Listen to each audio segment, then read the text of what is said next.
Hello everyone, ഞാൻ doctor Xavier. പുതിയൊരു വീഡിയോയിലേക്ക് എല്ലാവർക്കും സ്വാഗതം. ഇന്നത്തെ വീഡിയോയിൽ കൈതച്ചക്കയെ പറ്റി വിവരിക്കാം. കൈതച്ചക്കയുടെ ഗുണങ്ങളെ പറ്റി നിങ്ങൾക്ക് എല്ലാവർക്കും അറിയാലോ.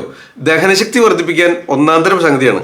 വയറ് നിറയെ ഭക്ഷണം കഴിച്ചിട്ട് 2 പീസ് കൈതച്ചക്ക കഴിച്ചു കഴിഞ്ഞാൽ ഫുഡൊക്കെ നന്നായിട്ട് ദഹിക്കും. ഇത് നിങ്ങൾക്ക് അറിയാലോ.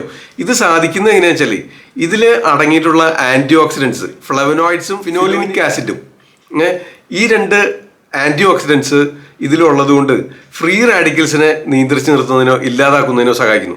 അപ്പോൾ അതുവഴി നമ്മുടെ ശരീരത്തിൻ്റെ ഇമ്മ്യൂണിറ്റി പവർ വർദ്ധിപ്പിക്കുന്നതിനായിട്ട് സാധിക്കുന്നുണ്ട്. ഓക്കെ, പിന്നെ നമുക്ക് ഒട്ടനവധി ഉപയോഗങ്ങളുണ്ട്. ഒന്നൊന്നായിട്ട് വഴിയെ പറയാം. വീഡിയോ സ്കിപ്പ് ചെയ്ത് അവസാനം വരെ കണ്ടു കഴിഞ്ഞാൽ നിങ്ങൾക്ക് പുതിയ ഒരു അറിവ് കൂടെ ലഭിക്കുന്നുള്ള കാര്യം ഉറപ്പാണ്. ഓക്കെ, ഇത് നമുക്ക് പണ്ട് കാലങ്ങളിൽ ഈ ഫുൾ ടൈം ലേബർ ആയിട്ട് ആ പ്രഗ്നൻസി സമയത്ത് ആ പ്രസവം ഡിലേഡ് ആവാതെ സംഭവിക്കുന്നതിനായിട്ട് നടക്കുന്നതിനായിട്ട് എന്താ ചെയ്യാന്നറിയോ? ഈ പച്ച പൈനാപ്പിൾ ഇടിച്ചു പിഴിഞ്ഞ നീര് പണ്ട് കാലങ്ങളിൽ ആദിവാസികളും വീടുകളിലൊക്കെ ആയിരുന്നല്ലോ പ്രസവം നടത്തിയിരുന്നത്. അപ്പോൾ ശരിയാവണ്ണം ഫുൾ ടൈം ആയിട്ടും പ്രസവം നടക്കാത്ത അവസ്ഥയിൽ പച്ച കൈതച്ചക്ക ഇടിച്ചു പിഴിഞ്ഞ നീര് കുടിക്കാനായിട്ട് കൊടുക്കും. അത് കുടിപ്പിച്ചു കഴിഞ്ഞാൽ പ്രസവം സുഖമായിട്ട് സാധിക്കുന്നതാണ്. ഓക്കെ, അങ്ങനെ ഒരു ഉപയോഗമുണ്ട്. ഇനി ഈ കൈതച്ചക്കയുടെ തണ്ടുണ്ടല്ലോ, നമുക്ക് ഏതാണ്ട് കറ്റാർവാഴയുടെ തണ്ട് പോലെ ഇരിക്കും. ഇത് ഇടിച്ചു പിഴിഞ്ഞ നീരിടുക. അത് ഇടിച്ചു പിഴിഞ്ഞ നീര് 1 ഔൺസ്, അതിലേക്ക് 1 ടീസ്പൂൺ പഞ്ചസാരയും കൂടെ ചേർത്തിട്ട് രാവിലെ വെറും വയറ്റിലും അതുപോലെ രാത്രി ഭക്ഷണത്തിന് മുൻപും പതിവായിട്ട് കഴിക്കാമെങ്കിൽ ഈ ഇക്കിട്ടുണ്ടല്ലോ, ഹിക്കഫ്, അത് നിങ്ങൾ ഒരു ഊണൊക്കെ വയറ് നിറച്ച് കഴിച്ചിട്ട് ഇടയ്ക്ക് വരുന്നൊരു ഇക്കിട്ടല്ല കേട്ടോ. സ്ഥിരമായിട്ട് വിട്ടുമാറാതെ ഇക്കിള് നിൽക്കുന്ന അവസ്ഥയുണ്ട്. ഹിക്കഫ് എന്ന് പറയുന്ന രോഗാവസ്ഥ. അത്തരം രോഗാവസ്ഥയിൽ ഈ കൈതച്ചക്കയുടെ തണ്ട് ഇടിച്ച് പിഴിഞ്ഞ നീരിൽ പഞ്ചസാര ചേർത്ത് രാവിലെയും വൈകിട്ടും പതിവായിട്ട് സേവിക്കാമെങ്കിൽ അത് മാറിക്കിട്ടും. ഓക്കെ, പിന്നെ അതുപോലെ ഈ ഡിസ്മിനോറിയ, അതായത് പെയിൻഫുൾ പീരീഡ്സിനോടനുബന്ധിച്ച് കലശലായ വേദന അനുഭവപ്പെടുക, അതല്ലെങ്കിൽ സൈക്കിൾസ് ഇങ്ങനെ ഇറഗുലർ സൈക്കിൾസ് വൈകി വരിക, ഫ്ലോ കുറയുക, ഇത്തരം അവസ്ഥയിലുണ്ടല്ലോ പൈനാപ്പിൾ ധാരാളമായിട്ട് കഴിച്ചു കഴിഞ്ഞാൽ അത് ശരിയാവുന്നതിന് സഹായിക്കുന്നതാണ്. ഓക്കെ, പിന്നെ ഇതിൽ വൈറ്റമിൻ സി ധാരാളം ഉണ്ട്. അതുകൊണ്ട് ഈ കോൾഡ്, സൈനസ്, തുമ്മൽ, ജലദോഷം, കഫക്കെട്ട്, ഇമ്മ്യൂണിറ്റി കുറവ്, ഇത്തരം പ്രശ്നങ്ങളൊക്കെ നിയന്ത്രിച്ച് നിർത്തുന്നതിന് സഹായിക്കുന്നു. സ്കിന്നിന് വളരെ നല്ലതാണ്. പിമ്പിൾസ് ഒക്കെ കൂടെ വരുന്നവരാണെങ്കിൽ ഈ പൈനാപ്പിൾ ധാരാളം കഴിച്ചു കഴിഞ്ഞാൽ ഇതിന് ആൻറ്റി ഇൻഫ്ലമേറ്ററി പ്രോപ്പർട്ടി ഉണ്ട്. അതുപോലെ കഫത്തിനെ, നീർക്കെട്ടിനെ ഇല്ലാതാക്കുന്നതിന് ഉള്ള പ്രോപ്പർട്ടീസ് ഉണ്ട്. അപ്പോൾ അതുകൊണ്ട് പിമ്പിൾസ്, കഫക്കെട്ട്, വയറ്റിലുണ്ടാകുന്ന നീർക്കെട്ട്, കുടൽമാലകളിലും ദഹനേന്ദ്രിയ വ്യൂഹത്തിലുണ്ടാകുന്ന നീർക്കെട്ട്, ഇതൊക്കെ കുറയുന്നതിന് സഹായിക്കുന്നുണ്ട്. അത് എന്തുകൊണ്ടാണെന്ന് വെച്ച് കഴിഞ്ഞാൽ ഇതിൽ അടങ്ങിയിട്ടുള്ള ബ്രോമലൈൻ എന്ന് പറയുന്ന എൻസൈം ഉണ്ടല്ലോ, അതിന് ഇത്തരം ആൻറ്റി ഇൻഫ്ലമേറ്ററി പ്രോപ്പർട്ടീസ് ഉണ്ട്. അതുകൊണ്ട് തന്നെ നമ്മുടെ കുടവയറൊക്കെ ഉള്ളവർ, ഇങ്ങനെ വയറൊക്കെ ചാടി വരുന്നവർ ഇത് പതിവായിട്ട് കഴിക്കുകയാണെങ്കിൽ കുടവയറ് കുറയുന്നതിന്, ആ ഫാറ്റിനെ ബേൺ ചെയ്ത് കളയുന്നതിന്, പ്രോട്ടീനെ ഡൈജസ്റ്റ് ചെയ്യുന്നതിനുള്ള കഴിവ് ഈ ബ്രോമലൈൻ എന്ന് പറയുന്ന എൻസൈമിന് ആ കഴിവുണ്ട്. ഓക്കെ, അപ്പോൾ അത് കൂടുതലായിട്ട് ഉപയോഗിക്കുകയാണെങ്കിൽ ബെല്ലി ഫാറ്റ് ബേൺ ചെയ്ത് പോകുന്നതിന് സഹായിക്കുന്നു. അതുപോലെ തന്നെ ആമാശയത്തിലുള്ള കുടൽമാലകളിലുള്ള ആ നീർക്കെട്ടിന് ഇല്ലാതാക്കുന്നതിന്, സൈനസിൽ വരുന്ന നീർക്കെട്ട് ഇല്ലാതാക്കുന്നതിന് സഹായിക്കുന്നുണ്ട്. അതുകൊണ്ട് സൈനസൈറ്റിസ്, കഫക്കെട്ട്, അത്തരം അവസ്ഥയിലും ഇത് ഉപയോഗിക്കാം. നമുക്ക് ഈ കോവിഡൊക്കെ വന്നു മാറിയിട്ട് തുടർച്ചയായിട്ട് കഫക്കെട്ട്, ചുമ, ഡ്രൈ കഫ്, ക്ഷീണം, ഇത്തരം അവസ്ഥകളിലൊക്കെ പൈനാപ്പിൾ, നല്ല പഴുത്ത പൈനാപ്പിൾ ഇടിച്ചു പിഴിഞ്ഞ നീര് അത് ജ്യൂസ് അരിച്ചെടുക്കുക.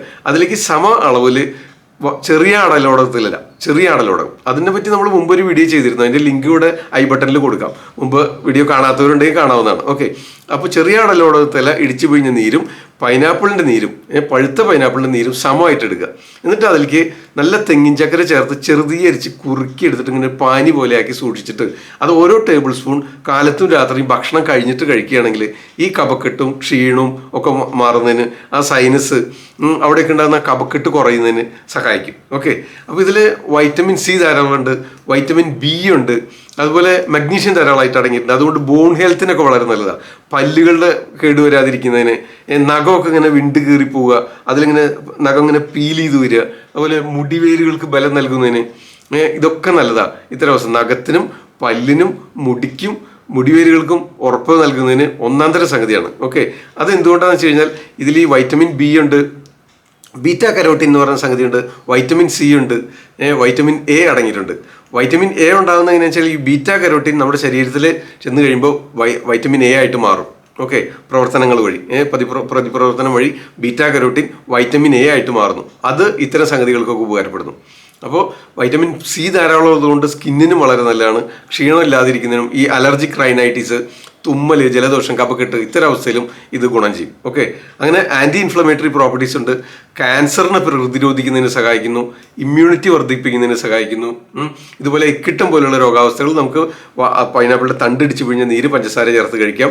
കഫക്കെട്ട് കൂടുതലുള്ളപ്പോൾ പൈനാപ്പിളിന്റെ നീരും ആടലോടകത്തിലെ നീരും കൂടെ ചേർത്ത് പഞ്ചസാരപ്പാനി, ശർക്കരപ്പാനി പോലെ തയ്യാറാക്കിയിട്ട് അത് പതിവായിട്ട് ഉപയോഗിക്കുന്നത് തെറ്റില്ല. ഓക്കെ, അത് കഫക്കെട്ട് കുറയുന്നതിന് സഹായകമാകുന്നുണ്ട്. പിന്നെ ദഹനം ശരിയായിട്ട് നടക്കുന്നതിന്, ഇൻഡൈജഷൻ ഉള്ളപ്പോൾ ഇത് കഴിക്കാം. പിന്നെ ഇതിന് anti bacterial, anti viral properties ഉണ്ട്.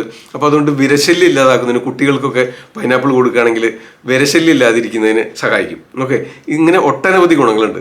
ആന്റി ക്യാൻസറസ് ആയിട്ട് പ്രവർത്തിക്കുന്നത് എന്താണെന്ന് വെച്ച് കഴിഞ്ഞാൽ ഇതിൽ അടങ്ങിയിട്ടുള്ള ഈ ആന്റി ഓക്സിഡൻസിന് അത്തരം പ്രോട്ടീനെ ഡൈജസ്റ്റ് ചെയ്യുന്നതിനുള്ള കഴിവുണ്ട്. അപ്പോൾ അതുകൊണ്ട് അമിതമായിട്ടുള്ള കൊഴുപ്പ് ശരീരത്തിൽ അടിഞ്ഞുകൂടുക, അതുവഴി അർബുദത്തിനുള്ള സാധ്യത കുറയ്ക്കുന്നതിന് സഹായിക്കുന്നു.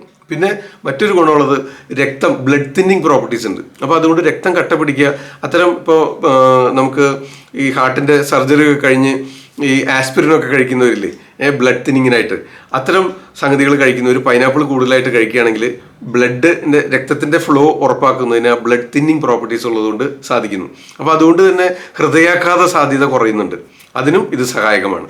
ഓക്കെ, വീഡിയോ ഇഷ്ടമായെന്ന് വിചാരിക്കുന്നു. എന്തെങ്കിലും സംശയം ഉണ്ടെങ്കിൽ ആവർത്തിച്ച് 1-2 ആവർത്തി കാണുക, എല്ലാ ഗ്രൂപ്പുകളിലും ഷെയർ ചെയ്ത് കൊടുക്കുക. ഇത്തരം വീഡിയോകൾ ഇഷ്ടമാകുന്നുണ്ടെങ്കിൽ ഇതുവരെ ഈ ചാനൽ സബ്സ്ക്രൈബ് ചെയ്തിട്ടില്ലെങ്കിൽ താഴെയുള്ള റെഡ് ബട്ടൺ പ്രസ് ചെയ്ത് തൊട്ടടുത്തുള്ള ബെല്ലൈക്കണും ഓൾ നോട്ടിഫിക്കേഷൻ എനേബിൾ ചെയ്യുക. അപ്പോൾ ഡെയിലി രാത്രി 9 മണിക്ക് നമ്മൾ പോസ്റ്റ് ചെയ്യുന്ന വീഡിയോൻ്റെ ലിങ്ക് നിങ്ങൾക്ക് നോട്ടിഫിക്കേഷനായിട്ട് ലഭിക്കുന്നതാണ്. തൽക്കാലം നിർത്തുന്നു. നന്ദി, നമസ്കാരം. ഞാൻ ഡോക്ടർ സേവ്യർ. മറ്റൊരു വീഡിയോയിൽ നാളെ രാത്രി 9 മണിക്ക് വീണ്ടും കാണാം. ആദ്യം ആയുർവേദം.